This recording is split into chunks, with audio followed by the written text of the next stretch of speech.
All right, so at this point, the catheter is in Mr. Mancini's penis.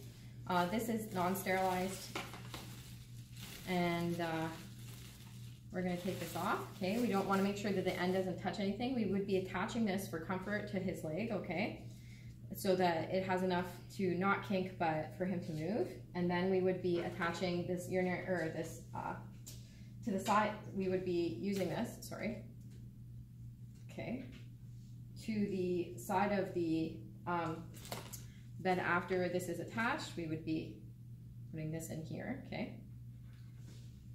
And it has to be lower than the bladder, okay? I'm just gonna simulate that here.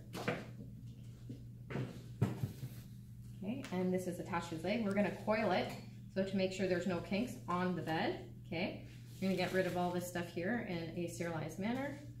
So I believe that what I'm going to be doing is taking off this. Careful to not do that, okay?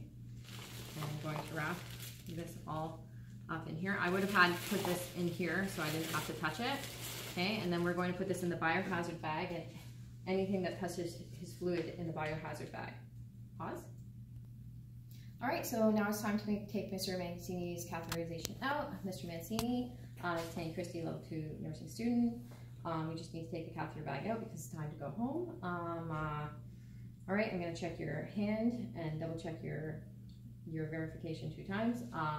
The reason, okay, so we're just gonna take this full catheter bag out. Okay, I'm just gonna do that, okay. Just drape you, I would have done this before. Drape him for comfort, okay, privacy. Okay, so what we're going to do is I'm going to get my clean gloves. They don't need to be sterile at this point. Okay. Okay, and then I'm just going to slowly pull this out. Let me know if there's discomfort, Mr. Mancini, and I'm going to coil it as I go, okay? On the count of 3, I'm going to disconnect the invisible tape here. On the count of 3, Mr. Mancini. Okay, at this point I'd like to let you know that Mr. Mancini has had proper perineal care, and I'm just going to take the time to deflate the catheterization balloon, okay?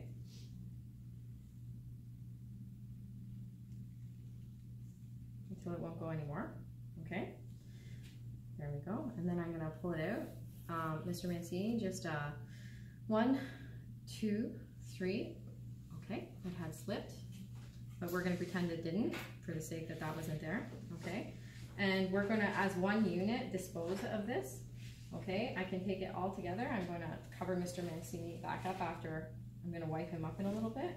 Okay, Mr. Mancini, just give me a moment. I have to dispose of this. Okay, I'm going to take it to the bathroom, empty it through the bottom, and dispose of it in the biohazard area because it's got human fluids on it.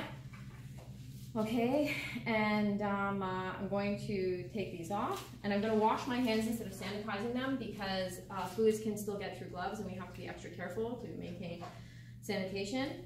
I'm going to document everything, even for the first part. I didn't mention it, but I'm going to be documenting that as soon as there's any complications inserting the catheter, how we tolerated it, and also here, anytime we take out fluids, we'll document how much fluids were in the bag as well. I'm going to explain, Mr. Mancini, it might be hard to pee the first couple of times. This will pass and you'll be okay. If you have any more discomfort or other than not peeing or a slight burning sensation past the first 2 or 3 times, please let the nurse know because we want to make sure you don't have any infections.